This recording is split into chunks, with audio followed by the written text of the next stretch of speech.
ಉಚಿತ ಯೋಜನೆಗಳನ್ನ ಕೊಟ್ರೆ ಜನ ಕೆಲಸ ಮಾಡೋದಿಲ್ಲ ಅಂದ ಸುಪ್ರೀಂ ಕೋರ್ಟ್. ಜನರ ತೆರಿಗೆ ಹಣ ಜನರಿಗೆ ವಾಪಸ್ ಸಿಕ್ರೆ ಅದು ಬಿಟ್ಟಿ ಯೋಜನೆಗಳ? ಉಚಿತ ಯೋಜನೆಗಳಿಂದ ಜನ ಸೋಮಾರಿಗಳಾಗ್ತಾರ? ಜನರ ಜೀವನ ಗುಣಮಟ್ಟ ಸುಧಾರಿಸೋದಕ್ಕೆ ಸಹಕರಿಸಬೇಕಾದವ್ರೆ ಹೀಗ್ ಮಾತಾಡಿದ್ರೆ ಏನ್ ಕತೆ? ನಮಸ್ಕಾರ. ಚುನಾವಣಾ ಸಮಯದಲ್ಲಿ ಮತದಾರರನ್ನ ಓಲೈಸೋದಕ್ಕೆ ಪಕ್ಷಗಳು ಹಲವು ಯೋಜನೆಗಳನ್ನ ಮುಂದಿಟ್ಟು ಚುನಾವಣೆಯಲ್ಲಿ ಗೆದ್ದು ಅಧಿಕಾರಕ್ಕೆ ಬಂದ್ರೆ ಅವನ್ನ ಜಾರಿಗೊಳಿಸೋದಾಗಿ ಹೇಳೋದುಂಟು. ಕರ್ನಾಟಕವೂ ಸೇರಿದಂತೆ ಹಲವು ರಾಜ್ಯಗಳಲ್ಲಿ ಇಂತಹ ಉಚಿತ ಕಲ್ಯಾಣ ಯೋಜನೆಗಳು ಜಾರಿಯಲ್ಲಿದ್ದಾವೆ. ಕರ್ನಾಟಕದ ಉದಾಹರಣೆಯಾಗಿ ತಗೊಳ್ಳೋದಾದ್ರೆ ಕಾಂಗ್ರೆಸ್ ಸರ್ಕಾರ ಜಾರಿಗೆ ತಂದಿರೋ 5 ಗ್ಯಾರಂಟಿ ಯೋಜನೆಗಳು ಕರ್ನಾಟಕದ ಜನರ ಬದುಕಿಗೆ ನೆರವಾಗಿವೆ ಅನ್ನೋದ್ರಲ್ಲಿ ಯಾವುದೇ ಸಂಶಯ ಇಲ್ಲ.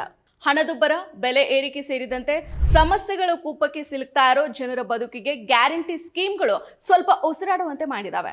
ಆದ್ರೆ ಅಧಿಕಾರದ ಉನ್ನತ ಸ್ಥಾನದಲ್ಲಿರೋರು ಇಂತಹ ಯೋಜನೆಗಳನ್ನ ಫ್ರೀ ಬೀಸ್ಗಳು, ಬಿಟ್ಟಿ ಯೋಜನೆಗಳು, ಇಂತಹ ಯೋಜನೆಗಳಿಂದಾನೇ ಜನ ಸೋಮಾರಿಗಳಾಗ್ತಾ ಇದ್ದಾರೆ ಅಂತ ಉಡಾಫೆಯಾಗಿ ಮಾತನಾಡೋದು ನಡೀತಾನೆ ಇದೆ. ಪ್ರಸ್ತುತ ಸುಪ್ರೀಂ ಕೋರ್ಟ್ ಕೂಡ ಉಚಿತ ಯೋಜನೆಗಳ ಬಗ್ಗೆ ಮಾತನಾಡಿರೋದು ಬೇಸರದ ವಿಷಯ.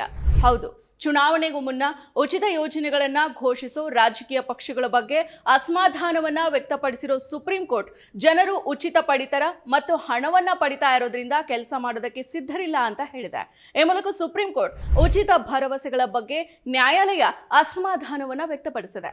ನಗರ ಪ್ರದೇಶಗಳಲ್ಲಿ ಮನೆ ಇಲ್ಲದವರಿಗೆ ಸೂರಿನ ಹಕ್ಕು ಒದಗಿಸುವ ಕುರಿತು ಅರ್ಜಿ ವಿಚಾರಣೆಯನ್ನ ನಡೆಸಿದ ನ್ಯಾಯಮೂರ್ತಿಗಳಾದ BR ಗವಾಯಿ ಮತ್ತು ಆಗಸ್ಟಿನ್ ಜಾರ್ಜ್ ಕ್ರೈಸ್ಟ್ ಅವರ ಪೀಠ ಜನರನ್ನ ಸಮಾಜದ ಮುಖ್ಯವಾಹಿನಿಗೆ ತಂದು ಅವರು ದೇಶದ ಅಭಿವೃದ್ಧಿಗೆ ಕೊಡುಗೆಯನ್ನ ನೀಡುವಂತೆ ಮಾಡೋದು ಹೆಚ್ಚು ಉತ್ತಮ ಅಂತ ಹೇಳಿದೆ.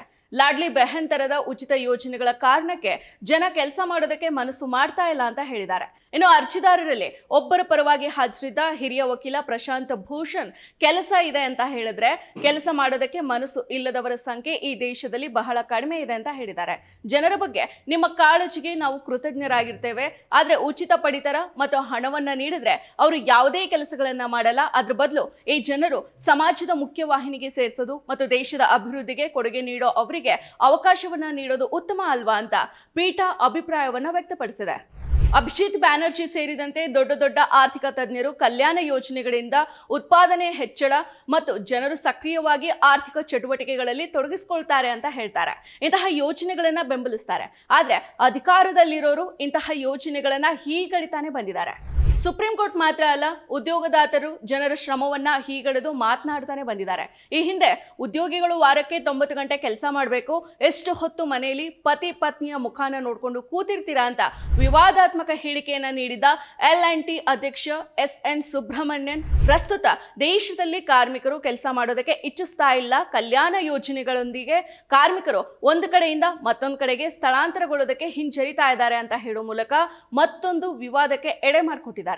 ಕಲ್ಯಾಣ ಯೋಜನೆಗಳನ್ನ ಬಿಟ್ಟಿ ಯೋಜನೆಗಳು ಎನ್ನೋ ಇಂತಹ ಮನಸ್ಥಿತಿಗಳಿಗೆ ಜನರ ಬದುಕು ಅರ್ಥ ಆಗೋದಕ್ಕೆ ಹೇಗೆ ಸಾಧ್ಯ? ತಾವು ದುಡಿದು ಸರ್ಕಾರಕ್ಕೆ ಕಟ್ಟೋ ತೆರಿಗೆ ಹಣ ಮತ್ತೆ ತಮಗೆ ಸಿಗೋದನ್ನೇ ನೆಗೆಟಿವ್ ಆಗಿ ನೋಡುವಂತವರಿಗೆ ಜನರೇ ಉತ್ತರಿಸುವಂತಾಗ್ಲಿ.